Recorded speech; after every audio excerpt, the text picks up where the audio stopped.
I saw it happen in slow motion. The email wasn't meant for me. Nora's billing rate to clients will remain at $300 hour, but keep her at $12 hour through Q4. She doesn't have the leverage to negotiate single mom, community college background, classic hungry immigrant kid syndrome. She'll take whatever we give her. My fingers froze over my keyboard. My throat closed up. The message from Garrett to HR had been accidentally CC'd to the entire development team. For 3 seconds, nobody breathed. Then came the frantic recall attempt. Then his office door slammed shut. I didn't cry. I didn't scream. I just sat there, staring at my screen. 26 lines of back-end code blurring as something cold and hard crystallized in my chest. My name is Nora Vargas. I was 31 years old and had spent the last 9 months rebuilding Axion Dynamics' entire client portal from scratch while living on ramen and prayer. Before I continue, if you're watching this, drop a comment letting me know where you're from, and please hit subscribe. This channel has been my therapy since everything happened. I came to Axion with big dreams and bigger student loans. My daughter Zara was 4 then, with medical needs that kept my insurance requirements non-negotiable. My ex had vanished to Uruguay with his yoga instructor, leaving nothing but a post-it note and child support payments that arrived randomly, if at all. When I interviewed at Axion, Garrett Pembroke leaned back in his chair, this enormous leather throne that probably cost more than my car, and told me they were taking a chance on me. My coding was promising but unrefined. He offered $12 an hour as a junior developer, promising a review in 6 months. "We're a family here at Axion," he said, showing me photos of company retreats I'd later discover only senior staff were invited to. "We invest in people who invest in us." I believed him because I needed to, because Zara's medication cost $1,400 a month, and our landlord had just raised the rent again. That first day, they put me in the corner desk with the wobbly leg, next to the bathroom where the toilet ran constantly. My computer was 7 years old and took 14 minutes to boot up. My training consisted of being handed a stack of outdated documentation and told to figure it out. But I did. God help me, I did. I stayed late every night, learning Axion's glitchy, fragmented systems. I rebuilt components nobody else would touch. I streamlined processes so ancient the original programmers had retired. Within 3 months, clients were specifically requesting me on their projects. "You have such a way of explaining complex things," they'd say. "Nobody's ever made this make sense before."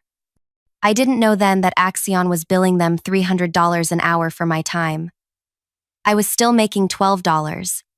The 6-month review never happened. When I finally worked up the courage to ask about it, Garrett looked annoyed, like I'd interrupted something important. "We're tightening belts right now, Nora. The economy, you know how it is." He didn't look up from his phone as he said it. "Maybe next quarter." That same afternoon, I overheard him booking a yacht for his summer vacation. His 3rd vacation that year. I started eating lunch in my car after that, partly to save the $5 I'd spend at the vending machine, partly because I couldn't stand watching the executives order $200 sushi platters for their meetings while I rationed my daughter's applesauce cups to last the week. Things came to a head on a Tuesday in July. The office AC was broken, but only in the developer bullpen, of course. The executive floor stayed frosty cold. My shirt stuck to my back as I debugged a critical client issue, racing against a deadline nobody had bothered to tell me about until that morning. Garrett strolled in at 11:30, fresh from a golf game, looking right through me as he asked, "How's that Meridian project coming?" "They're our biggest client. Can't afford any screw-ups." "Almost done," I said, not mentioning I'd been there since 5 a.m. "Just fixing the payment processing integration." Good, good." He checked his Rolex, a new one, different from last week's. "They're paying premium rates for this rush job, so make it perfect." Something made me ask, what does Meridian pay for rush development work? His eyes narrowed, but he answered casually. $3.50 an hour. Corporate rate. $350 an hour. For my work. My $12 an hour labor. That night, after putting Zara to bed in our one-bedroom apartment where she slept on the pull-out couch because I couldn't afford a two-bedroom, I opened my laptop. Not my work computer. My personal one. The ancient Dell I'd pieced together from parts found at university surplus sales. I started building. Not just coding planning. Drawing diagrams. Thinking like the business owner no one at Axion would ever believe I could be. I studied their client contracts when no one was looking. I analyzed their pricing structure. I documented their failings and inefficiencies. Every night, from 9 p.m. to 3 a.m., I built my alternative. I called it Luma, a client portal system so intuitive, so elegant, that it made Axion's platform look like it was built in the Stone Age. Because, honestly, parts of it were. I named my company Solaris Digital. Just seeing the words in my registration documents made me feel powerful for the first time in years. During the day, I kept my head down at Axion. I smiled when Garrett complained about budget constraints while wearing a new designer watch. I nodded when HR sent around a memo about postponing performance reviews due to economic uncertainty. The same week, they renovated the executive washrooms with imported marble. I worked harder than ever on their projects. Because every line of code I wrote for them taught me something I could improve in my own system. 3 months into my nighttime venture, my neighbor Pia, a graphic designer who'd been similarly exploited at her agency, joined me. We worked from my kitchen table after our kids were asleep, her designing the beautiful interface that would make my powerful backend shine. "They'll never see it coming," she whispered one night at 2 a.m. as we high-fived over a breakthrough. "They think people like us are just grateful for the scraps." By month 4, I had a working prototype. By month 5, I had secured a small business loan based on the strength of the platform alone. The loan officer actually said, "This is the most impressive bootstrap project I've seen in years." I used some of that money to consult with a lawyer about my Axion contract. Turns out, they'd been so cheap and careless, they'd used an outdated template that failed to include a non-compete clause or any language about intellectual property developed on my own time, with my own resources. "You're clear," the lawyer said. "They have no claim on what you've built independently." At work, things were getting worse. Garrett hired his nephew as a development consultant at $85 an hour, despite the kid not knowing the difference between Java and JavaScript. Meanwhile, my request for a $2 raise was met with a patronizing lecture about paying my dues and the realities of business. The final straw came during a client meeting I wasn't supposed to attend. I was called in last minute when the demo Garrett's nephew had prepared crashed spectacularly. The client was Meridian Technologies, Axion's biggest account. Their CEO, Elise Werner, was known for her brilliance and zero tolerance for incompetence. I fixed the demo in real time, explaining the features as I recovered the data, somehow managing to look calm despite my internal panic. When it was over, Elise looked at me, then at Garrett. "Who is this?" she asked him. "Oh, just one of our junior people," he said dismissively. "Nora's been with us about a year." Elise's eyes never left mine. "You built this entire system?" Before Garrett could interrupt, I nodded. "Yes, and the previous version too." Elise handed me her card. Not her company card, but her personal one, with her private number handwritten on the back. "Call me," she said quietly. "We should talk." Garrett's face darkened as he escorted her out, his hand firmly on her elbow, as if to steer her away from me. Through the glass conference room walls, I saw him laughing too loudly at something she said, while she looked back at me with curious eyes. That night after Zara fell asleep, I called the number. I've been watching you solve problems in real time for 90 minutes, Elise said without preamble. That's more impressive than most developers' portfolios. What's your story, Nora? So I told her. Not everything. I wasn't ready to reveal Luma yet, but enough. About my background, my education, my daughter, my passion for elegant solutions. What's Axion paying you? She asked bluntly. I hesitated, then told her. The silence that followed was so long, I thought we'd been disconnected. $12 an hour, she finally repeated. And they bill us. She stopped herself. I see.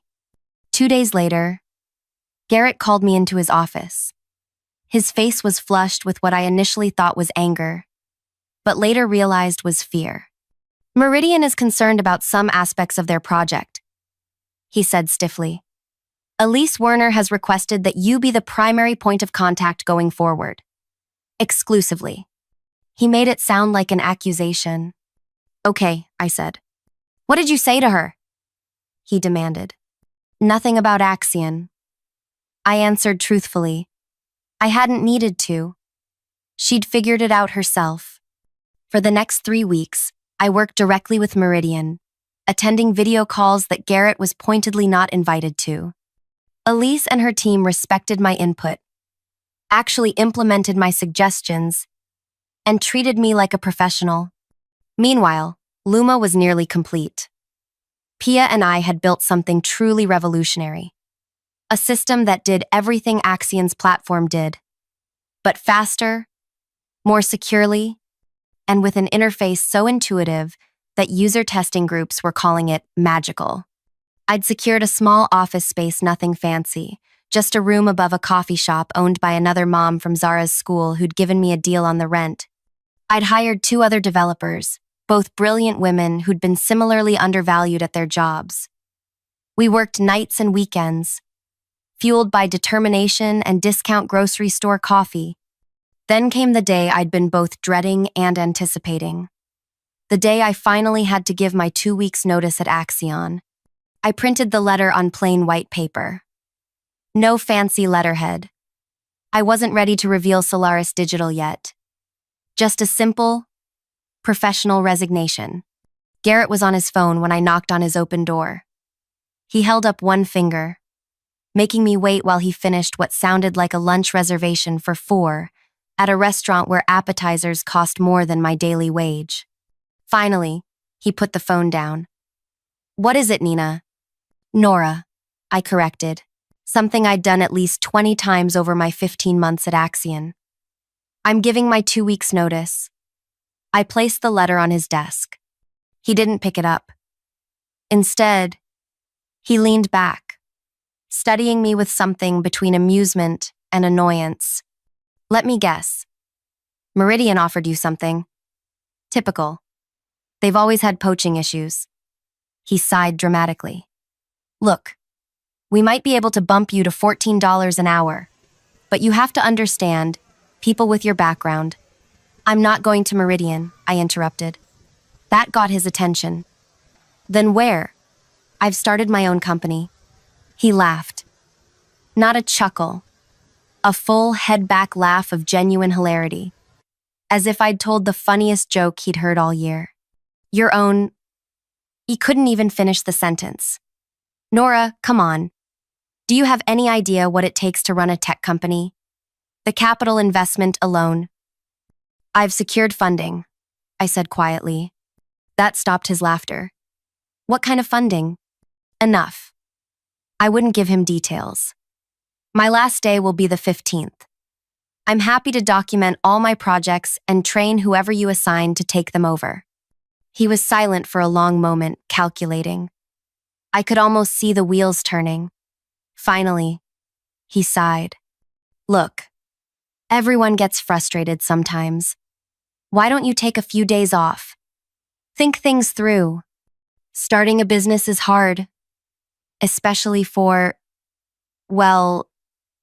single parents without a support system. The condescension in his voice made something snap inside me. But I kept my expression neutral. My decision is final. I appreciate the opportunities Axion has provided.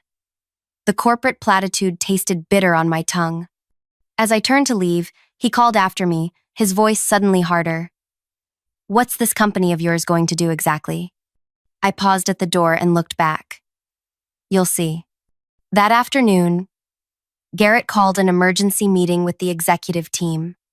Through the glass walls of the conference room, I could see him gesturing angrily, occasionally pointing in my direction. The other developers gave me curious looks, but I kept coding as if nothing had changed. Over the next few days, the atmosphere grew increasingly tense. Garrett assigned his nephew to shadow me, obviously hoping to extract as much knowledge as possible before I left. The kid spent most of the time on his phone, occasionally asking questions that revealed how little he understood about what I'd built. 1 week into my notice period, I received a text from Elise Werner. Lunch tomorrow? My office. Important to discuss before things change. I replied with a simple, I'll be there. The next day, I told Garrett I had a doctor's appointment. He looked suspicious, but couldn't exactly deny me medical care. I took an Uber to Meridian's headquarters, a beautiful glass building downtown that made Axion's offices look shabby by comparison. Elise met me in the lobby herself, rather than sending an assistant. She led me not to a conference room, but to her private office on the top floor, with floor-to-ceiling windows overlooking the city. Thank you for coming, she said, gesturing to a seating area where lunch was already laid out.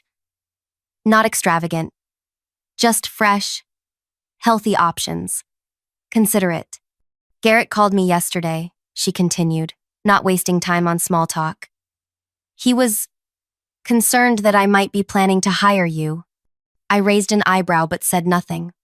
He informed me that hiring you would constitute a hostile business action and could jeopardize our partnership with Axion. She picked up a water glass. Then he offered to reduce our rate by 15% if we signed a 3-year contract. And what did you say? I asked. I told him I'd think about it.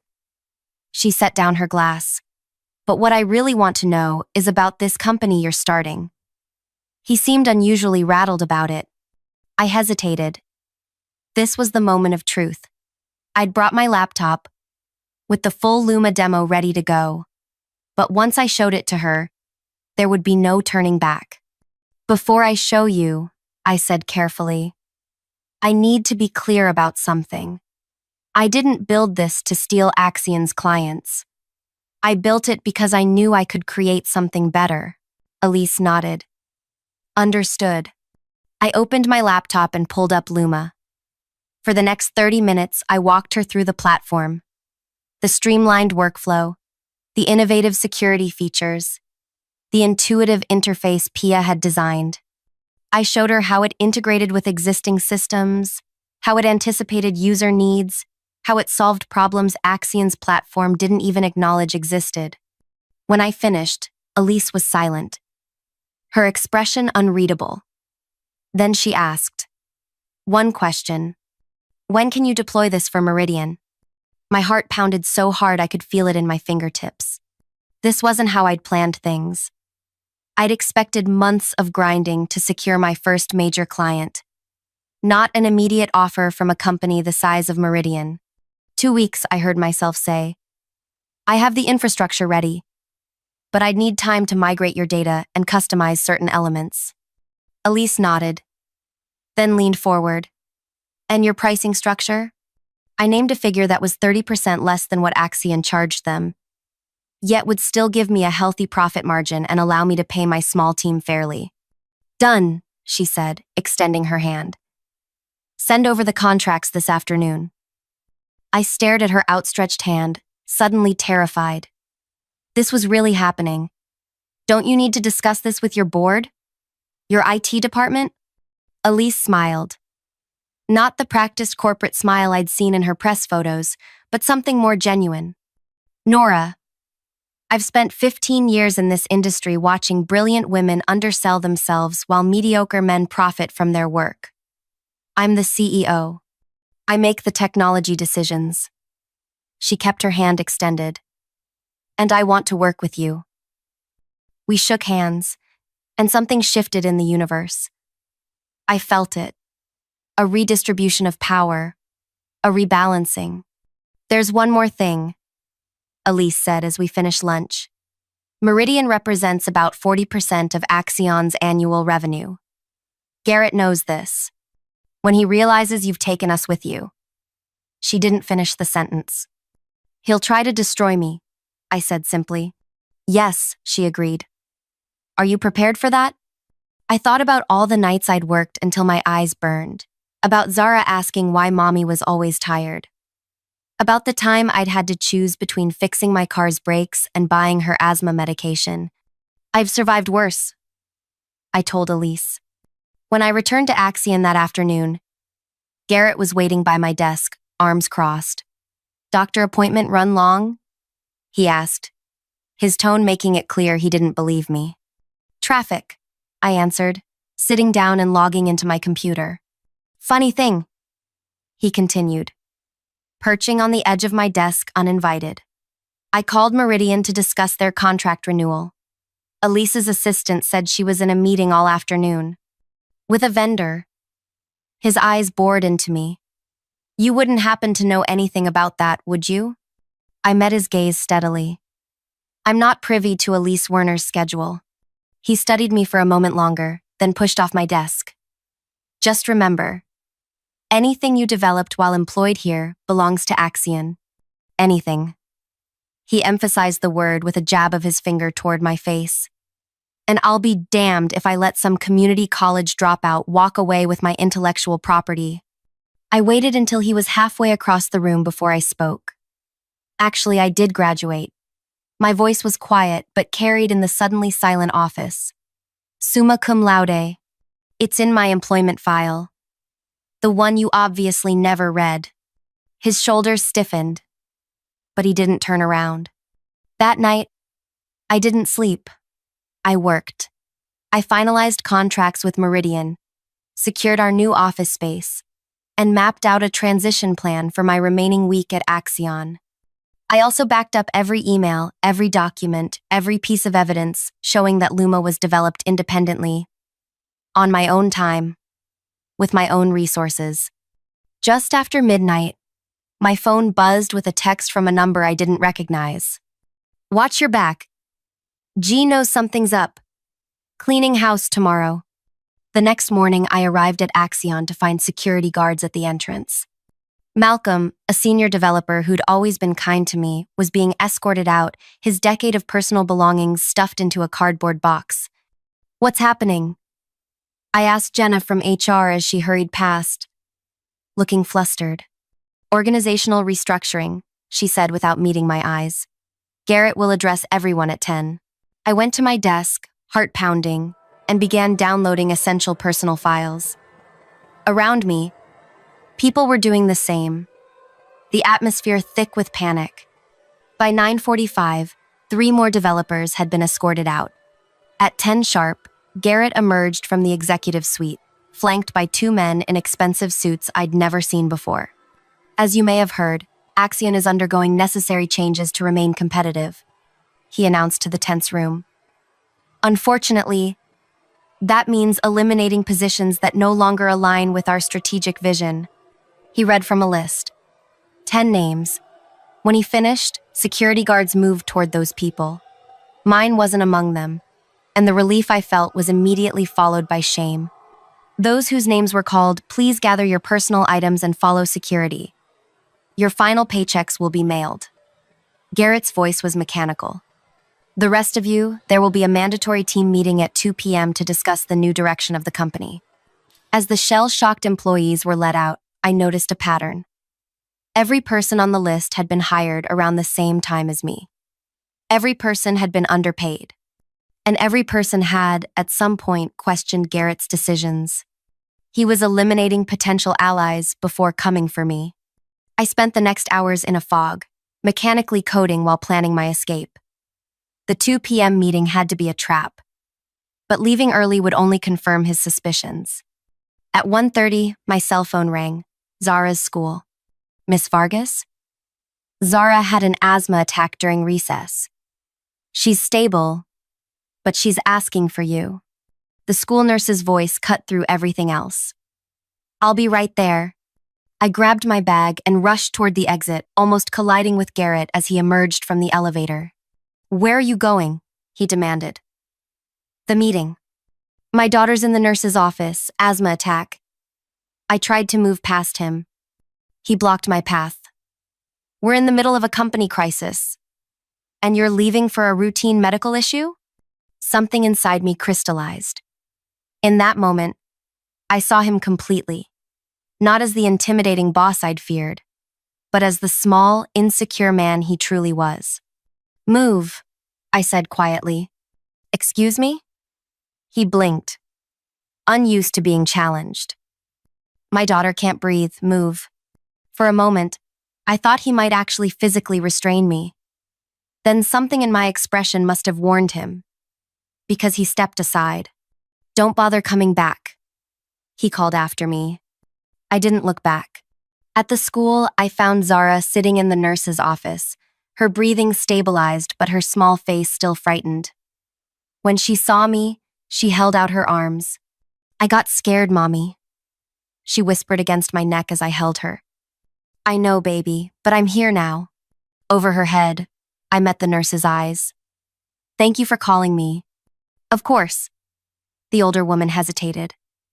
I tried your work number first, but they said you were no longer employed there. Ice shot through my veins. When was this? About 20 minutes ago. Even as I'd been walking out, Garrett had already been erasing me. I signed Zara out and took her home. While she napped, exhausted from the attack, I made calls. To my lawyer, to my small team, to Elise. He fired me, I explained. Or, I quit. It happened simultaneously. Are you all right? Elise asked, concern evident in her voice. Yes. And surprisingly, I was. But we need to move faster. Can you have your IT team available tomorrow? I want to migrate your systems before Garrett realizes what's happening. They'll be ready, she promised. And Nora? My offer to invest in Solaris Digital still stands. I meant what I said about supporting women entrepreneurs. I hadn't expected that. A powerful ally who saw my value not just as a service provider but as a business owner. The emotion caught in my throat. Thank you, I managed. That evening, as I tucked Zara into bed, my phone exploded with notifications. Emails, texts, voicemails, all from Axion employees, current and recently fired. Word had spread about my departure and Garrett's meltdown afterward. He completely lost it. Texted Rohit, a developer I'd trained. Started screaming about betrayal and intellectual property theft. Had security remove everything from your desk. Even took your coffee mug. From Malcolm. Heard you're starting something new. Whatever it is, I'm in. From Jenna in HR. Just overheard G on the phone with lawyers. They're planning to sue you for stealing their proprietary technology. Direct quote, I don't care what it costs. Destroy her. Please tell me you have protection. I did. My lawyer had ensured everything was airtight. I had documented every line of code written for Luma, all on my own time. I had witnesses who could testify that Axion had no similar technology in development. I had dated records showing Luma was conceived and built entirely separate from my Axion work. But legal protection wouldn't stop Garrett from trying to crush me. He had resources, connections, and a vindictive streak a mile wide. The next morning, I dropped Zara at school and headed to our small office above the coffee shop. Pia was already there, setting up workstations for the 2 additional developers we'd hired, both former Axion employees Garrett had fired yesterday. Ready for this? She asked, handing me coffee in a chipped mug with Boss Lady written on it. A gift from her daughter to mark the founding of Solaris Digital. No, I admitted. But we're doing it anyway. The next 12 hours were a blur of focused work. We migrated Meridian's entire system to Luma, troubleshooting in real time, supporting their employees through the transition. By midnight, it was done. Meridian was officially running on our platform. I drove home in a daze, equal parts exhausted and exhilarated. We'd done it. Launched our company, secured a major client, and completed our first successful deployment, all in the span of 48 hours. The next morning, I woke to my phone ringing. Unknown number. Is this Nora Vargas? An unfamiliar male voice. Yes, I answered cautiously. This is Daniel Kiernan from Venture Capital. Elise Werner suggested I call you. We're interested in discussing investment opportunities with Solaris Digital. I sat up in bed, suddenly wide awake. Venture Capital was one of the largest tech investment firms in the country. I'm listening. We've reviewed the preliminary information Elise shared, and we're impressed with Luma's capabilities, particularly how it addresses pain points that Axion's platform has ignored for years. He paused. I understand you developed this independently? Completely. I confirmed. I can provide all documentation. Good. Because Garrett Pembroke is currently telling anyone who'll listen that you stole Axion's intellectual property, including our managing partner, during a rather awkward breakfast meeting this morning. My stomach dropped. And what did your managing partner say? Daniel chuckled. She asked to see Axion's patent filings for the technology Garrett claims you stole. There weren't any, of course. The relief was instant but short-lived. That won't stop him, I said. No, Daniel agreed. Which is why we'd like to meet as soon as possible. Today, if you're available. Having Venter's backing would make potential clients less nervous about Garrett's threats. We arranged to meet that afternoon. I called my neighbor to watch Zara after school and headed to our office to prepare with Pia and the team. I was reviewing our pitch deck when my lawyer called.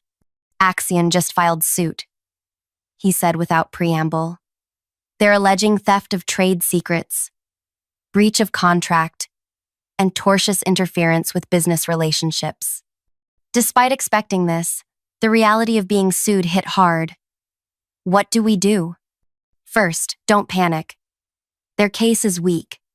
Second, send me all your documentation showing Luma's independent development. And third, his voice softened slightly. Prepare for this to get ugly. Garrett is painting you as a disgruntled employee who deliberately stole from the company that gave you a chance when no one else would. The familiar narrative made my blood boil. The ungrateful immigrant. The charity case. Who didn't know her place. Let me guess, I said bitterly. He's playing the victim? Poor successful businessman targeted by scheming former employee? Something like that. My lawyer confirmed. But we have truth on our side. And apparently, you have Elise Werner, which counts for a lot. After hanging up, I sat quietly, absorbing the reality. I was being sued. My fledgling company was under attack. The safe path would be to settle, to give Garrett something to satisfy his ego, to make the problem go away. But that would mean admitting I'd done something wrong, that I had something to apologize for, and I didn't. When I arrived at Venture Capital's offices that afternoon, I was surprised to find not just Daniel waiting, but Elise as well, along with 4 other people representatives from companies I recognized as Axion clients. Hope you don't mind the expanded audience, Daniel said, shaking my hand. Word has spread about Luma, and these folks were interested in seeing what prompted Garrett's rather spectacular meltdown at the Chamber of Commerce lunch today. Elise elaborated. He accused me publicly of corporate espionage for working with you, then threatened everyone in the room with legal action if they so much as took a meeting with Solaris Digital. She smiled tightly. It had the opposite effect of what he intended. Nothing makes CEOs more curious than being told they're not allowed to look at something. For the next 2 hours, I demonstrated Luma, answering technical questions and outlining our vision for the platform. When I finished, the room was quiet for a moment. Then one by one, They began to speak.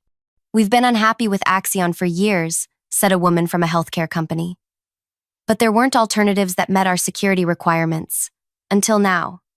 Garrett promised us an updated platform 18 months ago, added a man from a manufacturing firm. We're still waiting, and still paying premium rates for outdated technology." By the end of the meeting, 2 companies had scheduled migrations to Luma. Venture capital offered investment terms that made my head spin.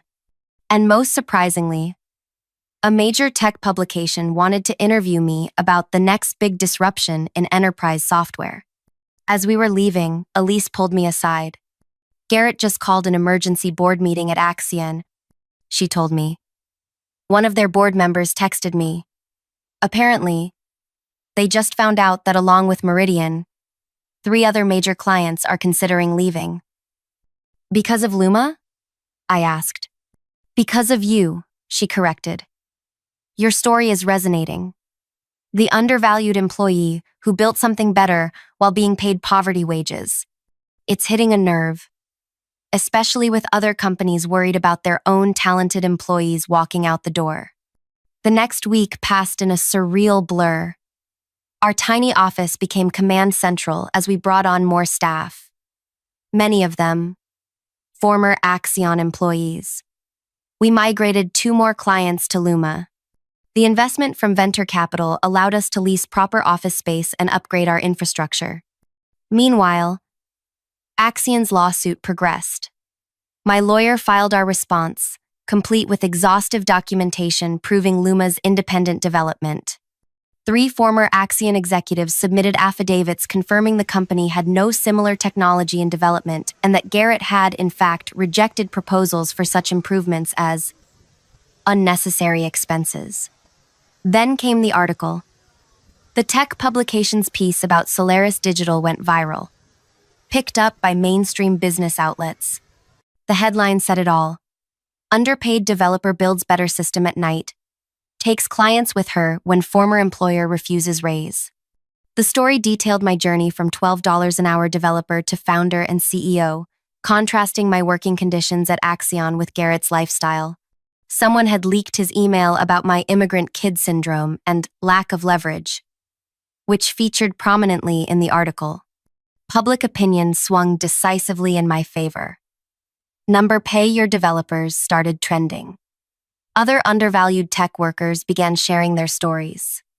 The conversation about exploitation in the industry exploded. Garrett, predictably, didn't take it well.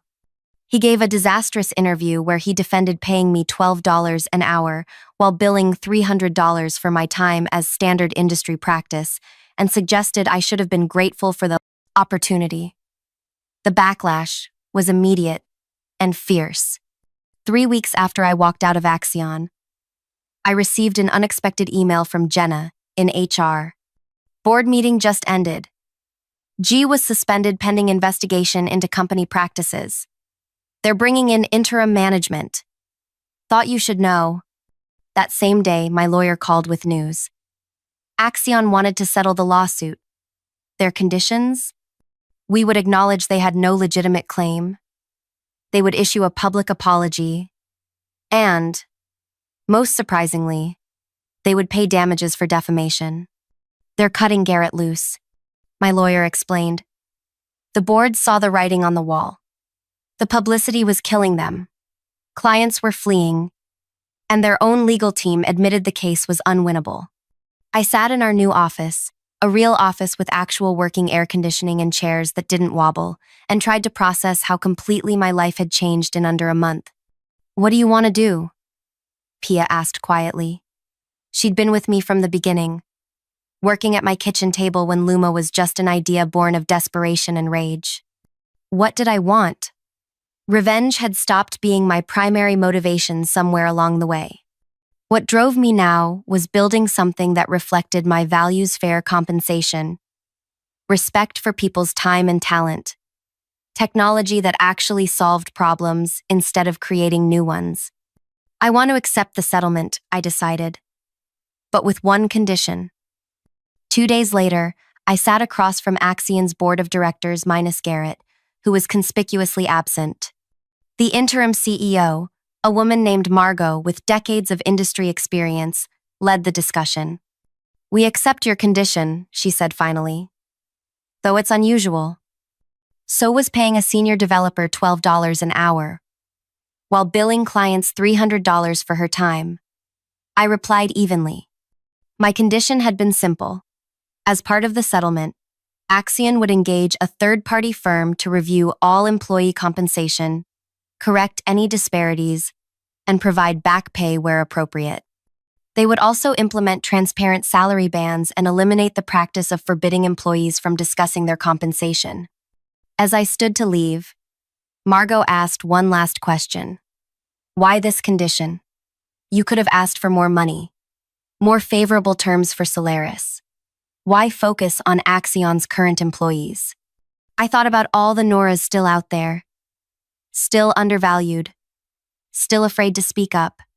"Because change has to start somewhere," I said simply. 6 months later, Solaris Digital had grown to 30 employees. We'd moved to a larger office in a building downtown.